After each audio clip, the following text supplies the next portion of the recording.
everyone. Woo! Amazing to be back in the room. I think it was November 2019. This is the last time we did a live event. Get that. Whew, what a crazy last 15 months it has been. Can I acknowledge a couple of people? Who are our Melbourne people that just arrived? Where are they? Stand up! Stand up! Give them a round of applause. Our Melbourne people in the room. Awesome effort, guys. Huge effort to be here. I'm excited that you guys are here. I'm going to share a couple of things today. I think the biggest thing, I was resistant around network marketing, big time, and I had a couple of reasons why. I'd been pitched many times by people with their smoke and mirror tactics. I remember one lady rang my gym. I owned a gym, a couple of gyms here, boutique studios on the coast, and this lady literally rang my office for at least 2 months. And I had a rule with the girl who helped me with admin is that they've got to get, you're the gate. And if they're just ringing for any old reason, like just tell her, take your details and we'll do our best to get back to you. Like it was just, she was trying to sell me something. This lady rang for 2 months. I finally said, all right, she's persistent. Let's catch up. And I said, look, I've got an hour to catch. I've got an hour. I'm happy to give you an hour. Happy to catch up. She said, I've got some stuff that could add value to your business, to take your marketing and sales to another level. She spoke my language. I love sales. We're going to talk about sales today. I know it's a swear word for some of you guys in the room, but it's okay if we talk about sales. Good. So she told me yes, and I'm like, all right, she's speaking my language. And so we went there. We caught up at the coffee shop around the corner. And for half an hour of the hour, she spoke absolute BS about anything and everything, but not what we were there to do. I looked at my watch and I said, we've got about half an hour left. I'm sick of talking about my kids and your kids. I didn't say it that bluntly, but I said, we've talked about not much yet. Can we kind of get to the point? And then she said, I've got an opportunity for you. And in that moment, I said to her, and I was pretty blunt in that moment, I said, this is exactly the reason why I wouldn't do what you do. Because you've just, in the last 8 weeks, you've never been really clear about why you're inviting me. You haven't certainly made it about me, and I'm not prepared to sit in coffee shops for an hour talking about their kids and their life to finally realize that they know that I'm here just to try to sign me up. I said, I wish you the very best, but this is definitely not for me. That happened about a year before I finally said yes to Juice Plus. I was resistant to Juice Plus, and I think my other experience was this. When I was a young 21-year-old, I got involved in a network marketing business. And I've always been ambitious and driven and hardworking. I've always wanted great things. And I thought traditional business was going to be that model. I didn't see that at 21. So I gave network marketing a try, and I did exactly what my mentor said to do. Get all your friends, sell them the dream, get them involved. And some of you guys have heard this part of my story, but I was ambitious, I was driven, and when you add ambition and alcohol to a party, it's not pretty. I would corner my mates in the corner. We're going to be rich. We're going to make lots of money. You've got to see this opportunity. It's awesome. How many guys, although you might not be adding too much alcohol, maybe it takes alcohol for you to be like this, how many guys resonate a little bit with this? There's a part of you that is sick of trying to convince people to do this. Who's in the room? Who feels like no one gets it? Why am I the only crazy person? What if they could see this? It's amazing. Let me convince you why you should and why you need. And I suppose what I want to give you guys a breath of hope is that you don't need to be that person to be successful at this thing. That's the first thing. I want you guys to really see that. Because I think the thing is, if you are running around feeling like you're convincing, what do I need to say? And I know some of you guys have got your pens ready, like he's going to give me some verbiage today, the exact words that I need to say when they give me that objection. I'm just going to let you down really quick. I'm not going to do that today. Because it's not what you say, it's how you say it. It's not what you actually say, it's how you say it. And as a matter of fact, there's some principles, if you can understand the science. What I want to teach you guys today is the science to how we do what we do. Not here's the cookie cutter, you have to talk like Adam, Here's how he said, oh my God, how does he say that? Because I just say it from here, not here. I get out of my head, I get into my heart, and I think, what is it this person really wants? I'm going to keep these cards. I don't like to keep cards, but I've got about 19 minutes left, so I'm going to make sure I do this. One thing I want to touch on really quickly is some of you guys, I believe, are too desperate. That you're like, I don't know about you guys, but when I was a young fella, a young boy, liking girls a lot, testosterone levels off the roof, the girl that was desperate at the bar, it was almost like it wasn't fun. The fun part was the chase. When she was desperate, I'm like, what's wrong with her? So for me, honestly, if you're that desperate person, like, I need you, please be a part of my team, please get on the product, I can tell you guys, that is not attractive in any single way. How many guys feel like there's a part of you that is desperate, and sometimes you sound a little desperate? I know we don't like to be the desperate one, but we do, right? And, even like Uncle Bob, if only I could get Uncle Bob on the product. Uncle Bob drinks beer. He might not want to do much about his health until it's too late. I don't know. But it's when he's ready, he'll be ready. And I think there's some things that you guys can overcome. And I want to give you guys 3 simple steps to stop being so desperate. The first one is want nothing from anyone. Want nothing from anyone. Your job is to serve. I want to tell you guys this. Lauren Berry knows this. We've had lots of fun along the journey, but Lauren and I used to go to Brisbane to do events. We did lots of events where no one turned up, by the way, but we were going. We did a lunch event, then we did a night event. And in between, we'd go have some lunch, probably not the best choices, given the 10 kilos I put on since doing Juice Plus. And then we would go to DFO near the airport, and we'd go practice talking to people. No joke. And I used to get in the car with Lauren and I say, let's go get them. And she'd go, don't say it like that. And I'm like, let's go get some people, Lauren. Because it was almost a joke because so many of us think like this. Who can I get today? Most of my business has been built through face-to-face conversations. I can tell you guys, I've never put on my shoes for the day and thought, I'm going to get some people. I've never thought that. But do I meet lots of people? Because the thing is, first of all, is that I'm just there to serve. I'm actually curious about individuals. I love human beings. I love how they think. I love what their limiting beliefs. I'm curious about how we think, why we do what we do. So my thing is, first is, come from a place of wanting nothing from anyone and to serve. Serve first. The second is focus on your strength. The storytelling part before here, that is your strength. Your story, other people's stories. If you are a health expert or you know lots about nutrition, maybe that's, but if you're not, stop trying to be that. Let go of it. No one really cares. To this day, I still don't know how many fruits, vegetables, and berries are in the capsules. And to be honest, I know some of you guys think it counts, but to most, it doesn't. Most people don't care. It's fruit, vegetables. Have you heard of them? Yeah, great. Have you ever tried them before? Yeah. Do you think they're good for you? Yeah. For me, this is how scientific I get with Juice Plus. What's Juice Plus? It's like me having 2 green smoothies every day without the mess, the inconvenience, and fuss. Have you ever tried juicing before? Yeah. How'd you go? Not so good. What do you think juicing would do for you? Feel amazing. Sounds like Juice Plus might work. That's it. Some of you go, I want to give them a science lesson. Most people don't care. So one is stick to your strength. And the last one is this. Be willing to walk away. Give yourself your strength back. Too many of you guys are like, but if only Adam. Just let him go. Go focus on people that want help, people that want to be served. People say like, oh, but you don't understand, Adam. This person, they're really, really sick. When I had my health studios, it was amazing how many people like to complain about their health ailments. It's almost like a trophy that they sit on their desk. Like, I'm this intolerant and that, and I've got this fatigue and whatever. It's the part of their identity. Some of those people don't want to let go of that identity.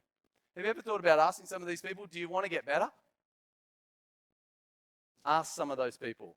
I know it sounds like you got a lot of stuff going on, but can I ask you a question? What do you want? It sounds like they're all the things you don't want. What do you really want? How do you want to feel? Tell me more about that. And we're going to delve into doing that. But I just want to let go. One is, it's end of month, the next 2 or 3 days. Some of you guys are going to pull up the desperation radar. I'm desperate, Adam. I need a promotion. I'm going to get it done. Right? My thing is, and when you guys see the incentive we're going to put on the table at the end of today, you guys are going to get desperate. I want you guys to just get out, who could I serve? Who could I help? That's how I think. And that's the thing that changed with Juice Plus. The thing that I saw about it wasn't about who could I hunt. It was who could I help. And I think if you really ask yourself, who could I help? Who's looking for help? And away you go. So let's talk about the sales. And let's talk about dealing with objections. And I want to tell you guys, through this process, we talk about how do I deal with objections. I'm going to say the biggest way to deal with objections is cover them before you get to the last part. Are you ready to join? Do you want to do this? So many of us are like, let me tell you what it's all about, which is, by the way, you are leading with the solution, not the problem. If we all focused on the problem and not the solution, too many salespeople, too many of us are thinking about, you don't know, understand what I've got. This is amazing. It's awesome. It's incredible. Let me tell you why.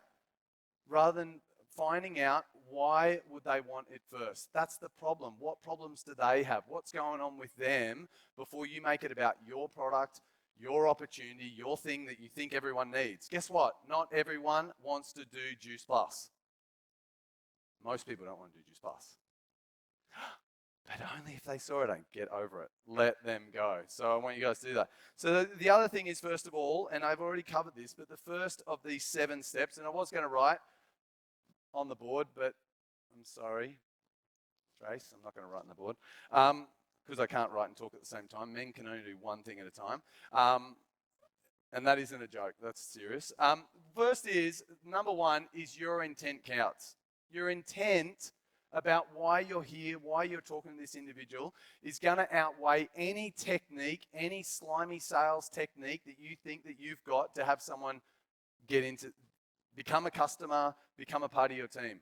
Technique, the script books. I know you guys are like, but I need my script book. Linda asked me, can you put a bunch of things up on and I really wanted to do slides for the first time ever in my life. Actually at 10 o'clock last night, I actually considered doing slides. And then I thought about the message I'd send Claudine to say, can you help me put together a PowerPoint at 10 o'clock last night? She would have done it. But the thing is, I want you guys to get this, that it's your intent is more important than your technique. You're there to serve them. Why do they want it? And that's the question I want to ask. The next part is no more guessing or assuming. We know the saying that goes with assuming. It makes a ass out of you and me. Assuming. The best thing one of the most powerful questions that you can ask someone is, tell me more about that. What do you mean by that? Don't assume just because they say, I want to lose weight, I want to get healthier, I'm sick of all the things that are going on, I'm sick of struggling financially, that's the thing. It's about finding out, tell me more about that. What do you mean by that? What's going on there? All those sort of things. I like to use analogy about where are you at with that? What's going on? Are you looking for a solution? Guess what? Some people don't. They just like to whinge. What have you tried? What have you done? Are you open to ideas? Yeah, I'm open to ideas. What have you tried? What have you done? Tell me more about that. Away you go. So no more assuming. No more guessing. What they mean, I know what that means. No, you don't. You know what it means when you say it. You know what maybe a reference from in the past, but do you know what they really mean when they say they want to get healthier? You know, people say, I want more energy. Tell me more about that. What do you mean you want more energy? What times of the day do you feel low in energy? And then dig a little deeper. My thing is that when we go to the next step, number 3, which is move off the solution and move into the problem. Tell me, when do you have low energy? How does it affect you emotionally? How does it affect you emotionally? How does it affect you at home? Where is it impacting in other areas of your life? You build up the story, you build up the layers. Because the thing is, guys, the more that we can do this, when it comes to objection time, which I'm going to get to eventually, you've got all these things, how it's affecting them. Do you guys understand this? So many of us ask one question. I really need to lose weight. Oh my God, I've got this thing. It's amazing. I'm going to, like, how many of you guys do this? You're like, it's a prospect. You guys are going to go to the bar tonight. You guys are all going to have your Juice Plus radars on. Everyone that you see is going to be a potential customer or a team member. And some guy is going to come up to you, and you think he's talking to you because he's interested in your Juice Plus. Girls, I need to give you news. He's going to do whatever he needs to do. I was young and single and those things once upon a time too. But the thing is, it's not about, but let me tell you what this is. No, tell me more about that. What do you mean you want more energy? How does it affect you? What's its cost? Does it affect you at work? How does it affect you? Do you miss days from work? That must cost you money when you miss days from work. So it's layering, doing that. So move off the solution, focus on the problem. Number 4 is this. Check your ego at the door. And what I mean by that, stop thinking you know them. Stop thinking you know more than them. Like you're the expert. Get on their level. Be relatable. A part of your story is being relatable. How many guys, when people shared story, it's like the ego drops.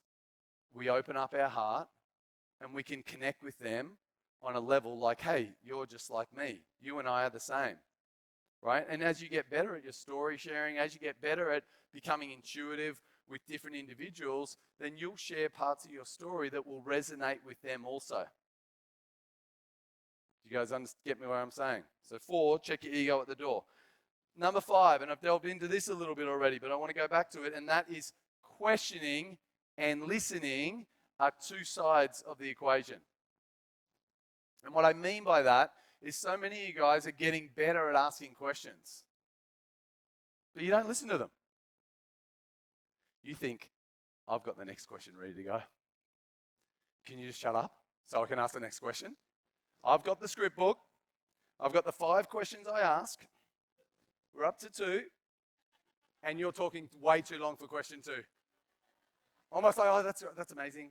Honestly, guys, questioning and answering and 2 sides. How many of you guys resonate with this? You've got the 5 questions. Adam taught me on training. Linda taught me on training. I know the 5 questions. If we just get through these 5 questions, they're going to sign up. It's guaranteed. I want you guys to get this. The script book, honestly, you don't need the script book, although the script book's helpful. It's not an absolute. What's an absolute is this. I feel you, you feel me, let me understand you. What are you looking for? Do you want to improve? What have you tried? What have you done? Ask the question. Tell me more about that. Trust me, guys, there are sometimes I ask, tell me more about that, and I don't really want them to tell me more about it. I'm like, wow. Don't leave any sharp objects next to this person. They might not get to the end. But it leads me to the next is that leads me to the next part, which is number 6, if you're not following my numbers, that tension is the chemistry for all sales. Tension. Got to create tension. Understanding, and what I mean tension is in 2 ways. You can go 1 or 2 ways. The pain that they're in, or the pleasure that they want. Spend time on creating tension around what's going on for them. You understand this? Linda I think I used to say this once upon a time, is when I can hear someone's got a challenge. And inside of me, I'm like, I think I could help this person. I really do. You guys all do that, but the problem is some of you guys are like, I really can help you. I can really help you. You ready? Right? So I want you guys to get this. Is it when I meet someone that I can hear that maybe I might have something that could help them, my thing is, and it's a bad analogy, but I'm thinking I've got a spade and I'm going to throw them deeper and deeper and deeper in the hole. It's not a joke, but when I can understand how it's affecting them emotionally and bring that to their consciousness, how I can help them understand how it's affecting them from a relationship point of view, their lifestyle, how is it impacting in so many areas of their life, guess what I get to do at the end? Can I help you out? do you want to get out? Because the thing is, so many of us, let's be honest, there's a nation full of Aussie battlers. We love being battlers. It's a part of my tag. Some of you guys love it so much, you like to put yourself in the hole time and time again because you know you're so good at getting out of it. But the thing is, so people downplay their challenges. They downplay, oh, that's just life. Life's meant to be hard. Life's meant to be a struggle. Tell me more about that. What do you mean by that? What if it didn't have to be a struggle? You know, the same thing with Linda. What if it could be different? What if it could be that? That's what Lauren said to Linda. She listened. She was with her in the moment. And instead of getting caught up, and this kind of will lead me to the next part, but that tension of understanding where they're at is everything. Pleasure versus pain. And then the last thing, this ties in a lot better than I thought it would, is the last thing is about the objections. The thing is, through the conversation process, if you do it correct, if you do it well, there's no such thing as correctly, if you do it well and you are with them and you hear them and you listen to them and you ask great questions, objections will show up. When the objections start to happen, the limiting beliefs like, yeah, but I wouldn't have time, address the objections there and then. Hey, what I hear right now, it sounds like you have a feeling that maybe you can't fit this in, or maybe you can't afford it, or whatever it is for them, but it's about taking the time as when you hear the objections pop up, take the time to address them there. And how you do that is easily like this. I'm confused. Tell me more about that. I just wouldn't have time to do this. I'm confused. Tell me more about that. I just don't have the money.